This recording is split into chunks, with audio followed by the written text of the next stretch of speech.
তেলের খুব কাছাকাছি চলে এসেছি, আর অল্প কিছু গাড়ি আছে। হ্যাঁ হ্যাঁ হ্যাঁ। ভাই কিছু বলেন, আপনার কি অবস্থা? তেল কি আমরা পাবো আজকে? অবশ্যই পাবো, অবশ্যই না, সুশৃঙ্খল ভাবেই নেওয়ার চিন্তা ভাবনা আছে, সুশৃঙ্খল ভাবেই নিব।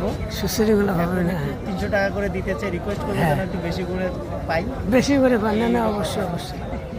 ভাই তো আবার জব আছে, তেল তো প্রতিনিয়ত প্রতিনিয়ত আমি পাই না বা দাঁড়াইতেও পারি না। আমার এখান থেকে অফিস হচ্ছে 28 কিলো দূরে, চৌধুরানী যাওয়া 28 কিলো, আসা 28 কিলো। আমার পার ডে ওরকম 120-30 টাকা তেল লাগে। তেল লাগে তো মানে কোথাও তেল নিয়েই পাচ্ছি না। না না, তো আপনার অফিস করে খুব অসুবিধা আছে। যদি এইভাবে অনেক কতদিন চলবে আপনার? এখন এটাই জানি না। আমি তো অবশ্য ইয়েই বাদ দিয়েছিলাম যে তেল আর করবো না। পরে তোমার ফোনেই অবশ্য আসা, আমার ফোনে না আছে। যাই দেখি। না ঠিক আছে, তেল অবশ্যই আমরা নেব।